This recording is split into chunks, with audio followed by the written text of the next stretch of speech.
Matrix जो chapter है उसमें से 2 क्वेश्चंस को कंप्लीट कर लिया। और देखिए मैट्रिक्स में से 1 नंबर का क्वेश्चन के कुछ ही क्वेश्चंस करने हैं आपको, उनके अलावा कोई क्वेश्चन नहीं करना, क्योंकि इस चैप्टर में से बहुत ही इजी टाइप का क्वेश्चन आता है और ये चैप्टर भी बहुत इजी है। तो आपको 2 क्वेश्चन मैं ऑलरेडी करवा चुका हूँ। सर पहला कौन सा, तो एक आव्यूह को डिजाइन करना, एक आव्यूह को बिल्ड करना कि एक आव्यूह की रचना किस तरीके से होगी जब उसका ओरिजिनल फॉर्मेट दे रखा हो, मतलब स्टैंडर्ड फॉर्मेट एआईजे की फॉर्म में उसको व्यक्त किया गया हो, उसका ऑर्डर आपको डिफाइन किया गया हो, तभी आपका आव्यूह डिजाइन हो पाएगा। नेक्स्ट सेकेंड क्वेश्चन मैंने जो करवाया वो समान आव्यूह पे करवाया। देखिए पिछले बोर्ड के पैटर्न में यही क्वेश्चंस का ट्रेंड चला आ रहा है कि अगर आव्यूह का डिजाइन नहीं पूछा तो आव्यूह का कंपैरिजन समान आव्यूह वाला क्वेश्चन आ जाएगा, और अगर ये भी नहीं तो इन 2 टाइप के क्वेश्चन पूछे जा सकते हैं। सर यहाँ तो आपको आव्यूह का योग पूछ सकता है या आपको आव्यूह का गुणा पूछ सकता है, इसके अलावा बोर्ड के पास क्वेश्चन ही नहीं है, अवेलेबल ही नहीं है, क्योंकि ये जो 1 मार्क्स के क्वेश्चंस बनेंगे वो बहुत ही सिंपल होंगे। ठीक है, तो यहां से हम क्या फाइंड करने वाले देखेंगे। ये आपको एक आव्यूह दे रखा है ए, दूसरा आव्यूह दे रखा है बी, इसमें फाइंड करना है। फाइंड देख लेते हैं, ए प्लस बी का ट्रांसपोज फाइंड कर लेते हैं। ठीक है, तो देखिए 2 कंसेप्ट आपके क्लियर हो जाएंगे। सर ट्रांसपोज भी क्लियर हो जाएगा और 2 आव्यूह को जोड़ते कैसे वो भी क्लियर हो जाएगा। अरे क्लियर हुआ ना। तो यहां से देखेंगे, सबसे पहले आव्यूह का योग करने से पहले एक शर्त पूरी होनी चाहिए। सर वो शर्त क्या है? सर इसका ऑर्डर चेक करो। सर ऑर्डर इसका क्या है? तो ऑर्डर 2 क्रॉस 3 है, बिल्कुल सही है। अरे 2 पंक्ति 3 स्तंभ। सर यहां का ऑर्डर चेक करो तो 1 2 और 3, तो 3 तो हो गई रो, और कॉलम कितने हो गए? कॉलम हो गए 2। सर इन दोनों का अगर एडिशन पूछा होता ए और बी का एडिशन, तो डायरेक्टली आंसर लिखना था योग अपरिभाषित। सर क्यों? क्योंकि यहां पर 2 क्रॉस 3, यहां पर 3 क्रॉस 2। अरे भाई पॉसिबल कैसे होगा योग? योग अनडिफाइंड हो जाएगा। तो इस कंडीशन में तभी तो क्वेश्चन में या बी के ऊपर क्या लगाया? एक टी लगा दिया, ट्रांसपोज लगा लो। ट्रांसपोज लगाते ही योग डिफाइंड हो जाएगा। कैसे? तो सर ये बी का ट्रांसपोज क्या है और ये बी का किस तरीके से आपको परिवर्त करना है वो समझाइए। तो बी का ट्रांसपोज का मतलब ये है कि जो पंक्ति है उनको स्तंभों में और स्तंभों को पंक्तियों में, जिससे ऑर्डर जो हो जाएगा पलट जाएगा। सर कैसे? यहां से देखिएगा, ये जो आपका कॉलम दिखाई दे रहा है, मैं इसको रो में लिख रहा हूं, -1 3 एंड 5। अरे क्लियर हो गया ना।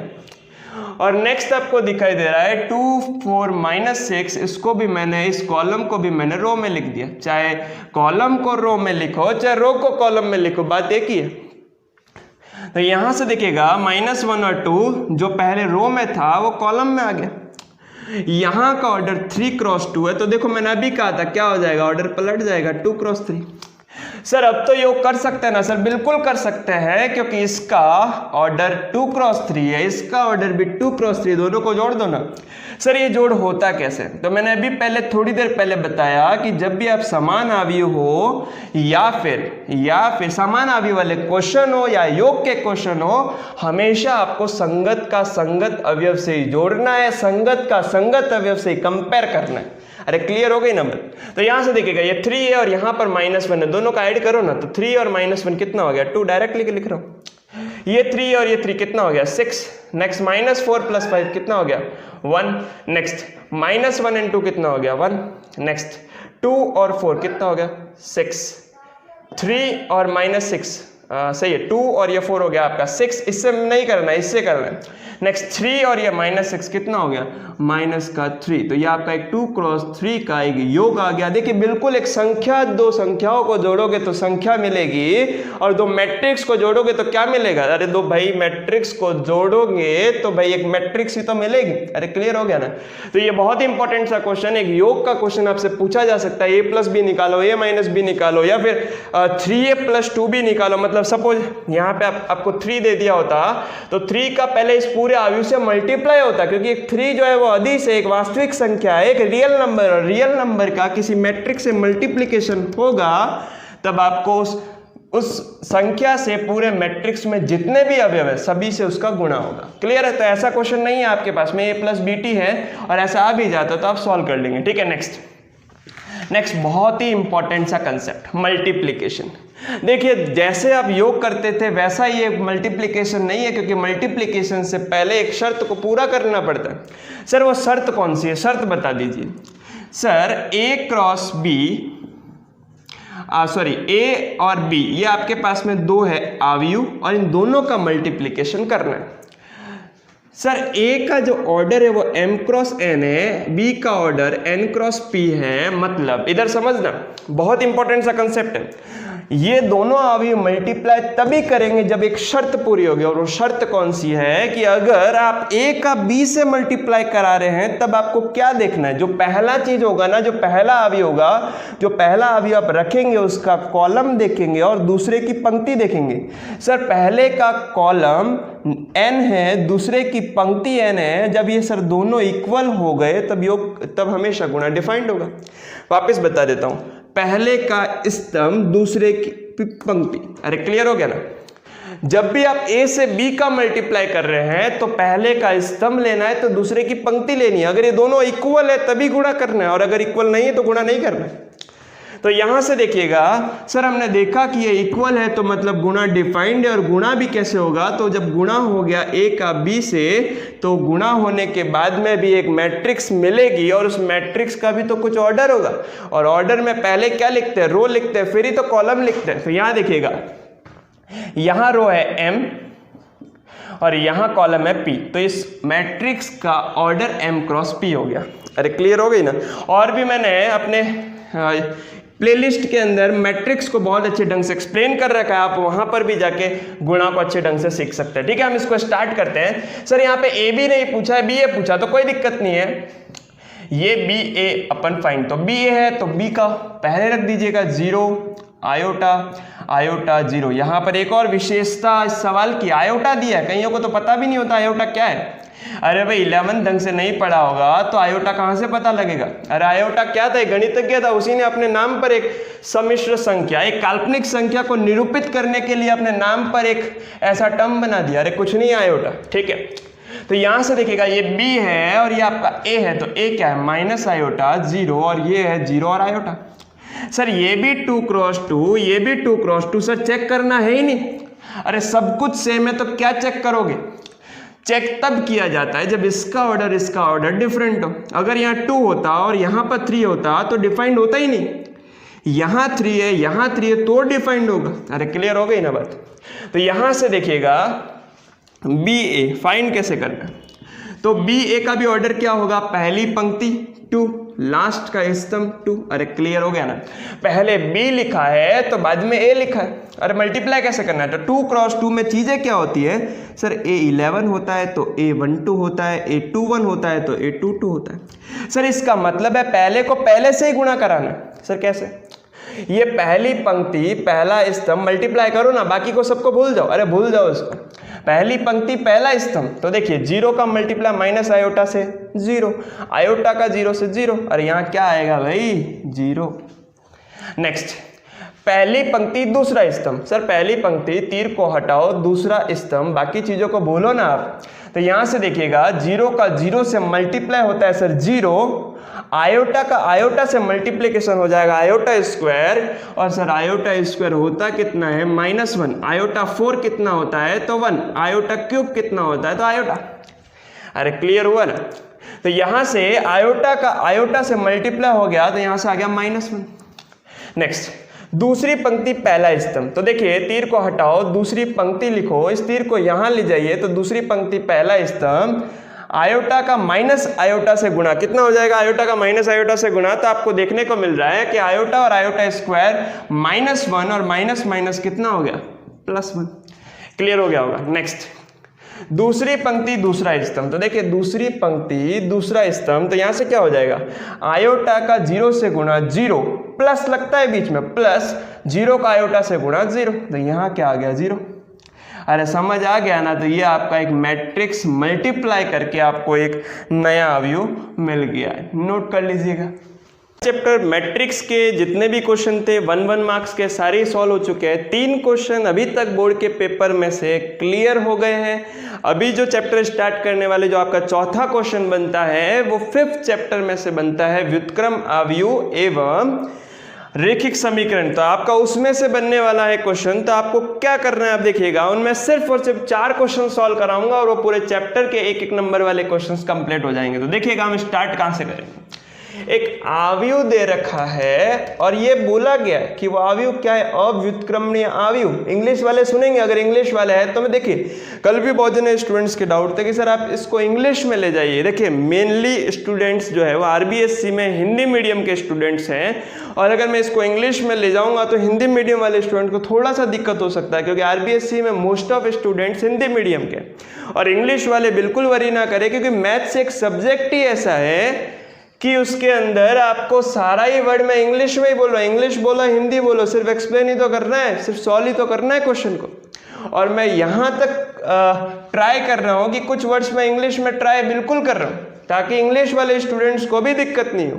तो देखिएगा यहाँ आपको एक ऐसा मैट्रिक्स दे रखा है जो एक अव्युत्क्रमणीय आव्यूह है, जिसको इंग्लिश में बोलते हैं सिंगुलर मैट्रिक्स। और ये सिंगुलर मैट्रिक्स अगर दे रखा है तो एक्स का वैल्यू कैसे मिलेगा? अरे कुछ समझ आ रहा है? तो अगर एक आव्यूह सिंगुलर है, अगर एक आव्यूह अव्युत्क्रमणीय है, तो कंडीशन याद रखनी पड़ेगी भाई, ए का सारणिक, उस आव्यूह का सारणिक किसके इक्वल? 0। एक बात और ध्यान में रखिएगा, सारणिक उन्हीं चीजों का निकलता है जो हमेशा वर्गाव्यूह हो। देखो ये वर्गाव्यूह 3 क्रॉस 3, जिनकी पंक्ति और स्तंभ इक्वल, जिनका रो और कॉलम अगर इक्वल है तो वो स्क्वायर मैट्रिक्स होगा, और स्क्वायर मैट्रिक्स का एक डिटरमिनेंट निकलता है। तो यहां से देखिएगा आपके पास में एक आव्यूह है और एक आव्यूह अव्युत्क्रमणीय, एक आव्यूह सिंगुलर है। उस कंडीशन में वो मैट्रिक्स अगर सिंगुलर है तो उसका डिटरमिनेंट किसके इक्वल होगा? 0 के। तो डिटरमिनेंट देखिए 0 के इक्वल होने का मतलब क्या है कि इस आव्यूह का डिटरमिनेंट आपको फाइंड करना पड़ेगा। 1 - 2 3, 1 2 और 1, x 2 और -3, और इसको किसके इक्वल रखना है? 0। देखो सारणिक एक व्यवस्था नहीं है, सारणिक तो एक संख्यात्मक मान देगा, बिल्कुल एक संख्यात्मक मान आएगा और उसमें x की वैल्यू आ जाएगी। सर x की ऐसी क्या वैल्यू होगी जिससे इसका मान क्या आ जाएगा? 0। तभी तो यह सिंगुलर होगा, तभी तो यह अव्युत्क्रमणीय होने वाला है। तो यहां से देखिएगा बहुत इंपॉर्टेंट सा कंसेप्ट, आप इस आव्यूह के सारणिक फाइंड करने के लिए आपको यहाँ क्या करना पड़ेगा? एक 3 ऑर्डर का सारणिक ज्ञात करने के लिए आपको प्रसरण मेथड से, आप प्रसरण जो है वो 6 तरीके से कर सकते हैं। सर कैसे? सर 3 ही रो है, 3 ही कॉलम है, किसी से भी करो आंसर सेम आएगा। ठीक है, तो सपोज मैं सर इसका R1 से इसको प्रसरण करता हूं। प्रसरण करने का मतलब है इसको मैं सॉल्व कर रहा हूं। ठीक है, मतलब इस रो से या इस कॉलम से मैं इसका मान निकाल रहा हूं, इसकी वैल्यू निकाल रहा हूं। तो देखिएगा सपोज अपन फर्स्ट रो ही कंसीडर करते हैं। सारणिक में एक चीज और ध्यान रखिएगा, plus minus plus, minus plus minus, plus minus plus. Sign कैसे आते हैं बहुत ज्यादा डिटेल, इतना डिटेलिंग करने की जरूरत ही नहीं है, याद रख लीजिएगा। पहले में ये, दूसरे में ये, तीसरे में ये। R1 से प्रसरण करने का मतलब है R1 की पंक्ति लेनी, तो R1 में पहले है 1, और 1 के साथ में जो भी पंक्ति है, सपोज ये पंक्ति और ये स्तंभ, इसको हटा दीजिए, तो एक आपको माइनर मिलेगा, एक आपको डिटरमिनेंट मिलेगा जो कि 2 क्रॉस 2 का होगा, उसको सॉल्व करना है। तो देखो 2 क्रॉस 2 के मैट्रिक्स को, सारणिक को कैसे सॉल्व करते हैं, तो यहां पर आपके पास में इन चीजों को आप हटाएंगे तो बचा क्या? 2 1 2 और -3। क्लियर? बीच में निशान माइनस, क्योंकि देखिए सेकंड माइनस है, ऑलरेडी यहाँ माइनस है, तो माइनस माइनस +2। अब देखिए 2 के साथ में क्या होगा, तो 2 वाली कॉलम हटाओ, 2 वाली रो हटाओ, बचा क्या? 1 1 x -3, 1 1 x -3। अरे क्लियर ना? प्लस। नेक्स्ट यहाँ पर क्या है, तो यहाँ है आपका 3। अरे पहली पंक्ति ले रहे इसीलिए देखिए 1 लिया, -2, अरे माइनस माइनस प्लस हो गया, और तीसरा है 3, तो 3 का भी हटाओ ना, 3 भी हटाओ, रो हटाया, कॉलम हटाया, बचा क्या? 1 2 x2, 1 2 x2 किसके इक्वल? 0 के। यहां से देखिएगा, यहां से क्या होने वाला है? 1। ये कैसे सॉल्व होता है आपको पता ही होगा, 2 का मल्टीप्लाई, -3 से अग्र विकर्ण का मल्टीप्लाई, -6, बीच में निशान माइनस, -6 और -2 कितना हो गया? -6 -2 +2। नेक्स्ट कितना आया? -3 -x। नेक्स्ट बताइए, +3 कितना आ गया? 2 - 2x = 0। यहाँ से आप इस पूरी इक्वेशन को सॉल्व कर दीजिएगा, आपको यहाँ से x की वैल्यू मिल जाएगी। ठीक है, तो ये अव्युत्क्रमणीय आव्यूह जब भी होगा x का मान निकालने को कहे, बहुत ही सिंपल उसका प्रसरण कर लीजिए, उस डिटरमिनेंट को फाइंड कर लीजिएगा, अननोन वैल्यू x को ज्ञात कीजिए। ठीक है, नेक्स्ट नेक्स्ट जो हमारे पास में क्वेश्चन, एक आव्यूह दे रखा है और उसका इनवर्स निकालना है। Very important question. देखिए इनवर्स जब भी निकालना, और देखिए 1 नंबर का क्वेश्चन है तो सिर्फ 2 क्रॉस 2 का ही क्वेश्चन आने वाला है। तो इनवर्स जब भी आपको फाइंड करना है तो उसमें ये चीज को ध्यान में रखना होगा कि वो आव्यूह व्युत्क्रमणीय आव्यूह है या नहीं है। मतलब अगर मैट्रिक्स नॉन सिंगुलर होगा तभी इनवर्स डिफाइंड होगा। अरे कुछ क्लियर हुआ ना, वापस से दोहरा दो।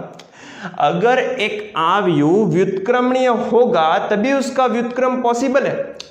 अगर एक आव्यूह एक मैट्रिक्स अगर नॉन सिंगुलर है तभी उसका इनवर्स डिफाइंड होगा। सर ऐसा क्यों?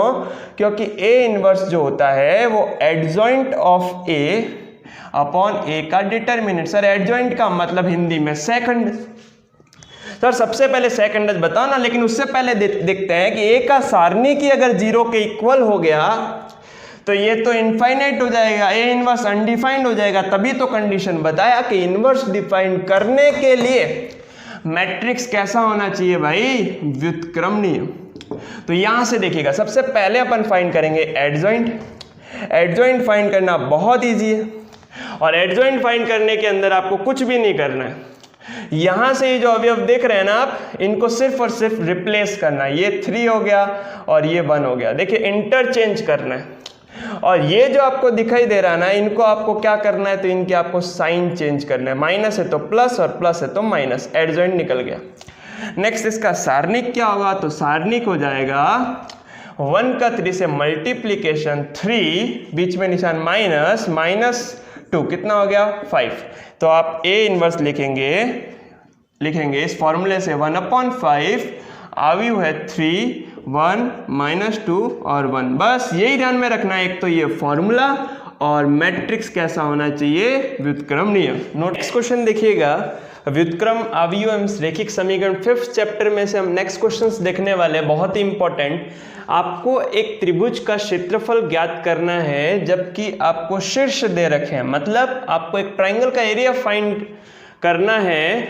किसकी हेल्प से? बेसिकली डिटर्मिनेंट की हेल्प से, सारणिक की हेल्प से। आपको किस तरीके से एक ट्राइंगल का एरिया फाइंड करना है, उसके लिए आपको एक फॉर्मूला अच्छे ढंग से पता होना चाहिए। कौन सा? तो 1/2 और ये आपका डिटर्मिनेंट, क्योंकि आपके पास में 3 शीर्ष है। तो यहां देखिएगा सबसे पहले कॉलम में आ जाएगा x1, x2 and x3। Clear?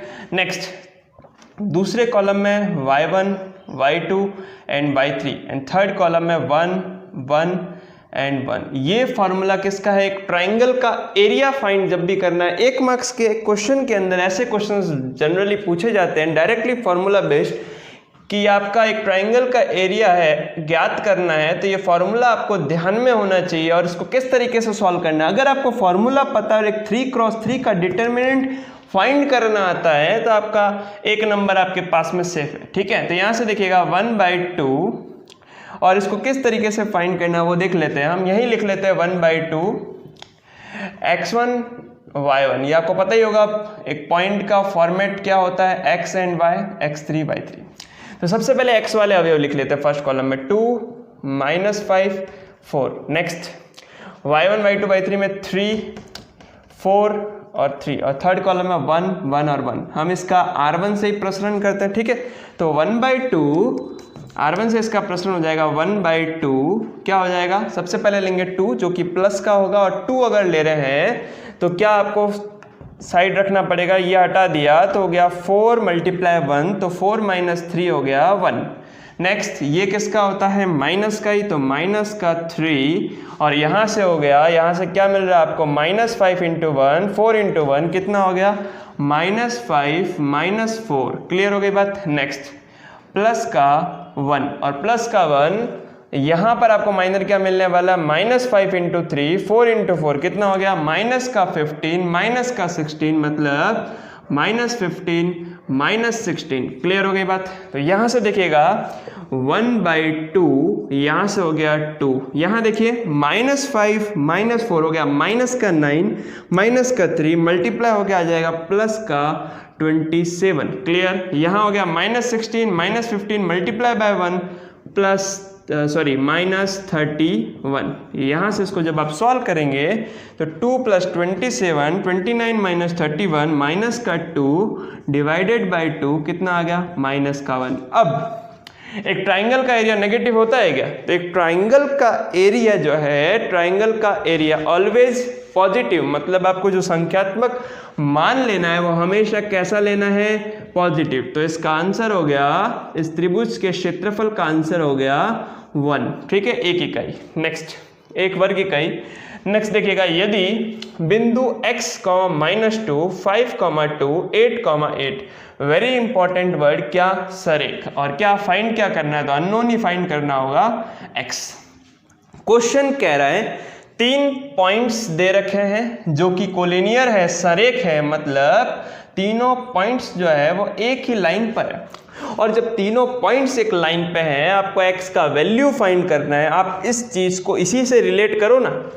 अगर मैं इन 3 पॉइंट्स को इस फॉर्मूले से रिलेट करूंगा तो ये चूंकि ये फॉर्मूला जो है वो किसका है? त्रिभुज के क्षेत्रफल का है। लेकिन यहाँ पर ये वर्ड क्या है? सरेख, मतलब तीनों पॉइंट्स एक ही लाइन पर। त्रिभुज बनेगा क्या? ये त्रिभुज नहीं बनेगा। और अगर त्रिभुज नहीं बनेगा तो इस त्रिभुज का एरिया क्या होगा भाई? 0।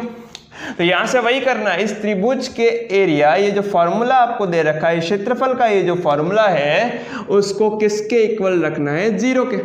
तो जैसे ही 0 के इक्वल रखेंगे तो 1/2 मल्टीप्लाई बाय 0, तो ये सिर्फ ये बच जाएगा डिटर्मिनेंट फॉर्म में, जो कि है x1। मैं इसको डायरेक्टली लिख लेता हूं, फॉर्मूला यहां लिख रखा है। तो यहां देखिएगा x, दूसरा हो गया 5 और तीसरा हो गया 8। फर्स्ट कॉलम में x वाले, नेक्स्ट सेकेंड कॉलम में माइनस का 2 प्लस का 2 और 8। नेक्स्ट 1 1 1 किसके इक्वल हो जाएगा? 0 के। अब इसको किसी भी रो से, किसी भी कॉलम से इसका प्रसरण कर दीजिएगा, x का वैल्यू निकल जाएगा। ठीक है, तो देखिएगा x ऐसा का ऐसा, यहां से क्या हो जाएगा? x ऐसा का ऐसा, तो 2 × 1 2 - 8 कितना हो गया? 2 - 8। नेक्स्ट देखिएगा माइनस माइनस प्लस, तो ये हो जाएगा प्लस का 2 और यहाँ से क्या हो जाएगा? यहाँ से हो जाएगा 5 × 1 5 माइनस कितना हो गया? 5 - 8। क्लियर हो गई बात? नेक्स्ट देखिएगा, नेक्स्ट है आपके पास में प्लस का 1 और इसके लिए माइनर क्या आ जाएगा? इसके लिए जो डिटर्मिनेंट आएगा वो आएगा 5 × 8 40 40 - 16 और ये किसके इक्वल होगा? 0 के। सर 0 के इक्वल क्यों किया? सरेख, सरेख मतलब एक ही लाइन मतलब ट्राइंगल नहीं बनेगा, और ट्राइंगल नहीं बनेगा तो इसका एरिया किसके इक्वल होगा भाई? 0 के इक्वल। तो जैसे ही 0 के इक्वल किया तो ये 2 - 8 हो गया 6 -6, तो माइनस का 6x माइनस का 6 और यहाँ से 40 - 16 कितना हो गया? 24 = 0। क्लियर? तो यहाँ से कितना आ गया? माइनस का 6x प्लस का 18 = 0, तो हो जाएगा 6x = 18। तो x की वैल्यू आ गई 3। बहुत ही सिंपल से क्वेश्चन। ये फॉर्मूला अगर ध्यान में है तो इस 2 टाइप के क्वेश्चन अगर बोर्ड में पूछे जाते हो तो आपका 1 नंबर बिल्कुल सेव होता दिखाई दे रहा है। क्लियर?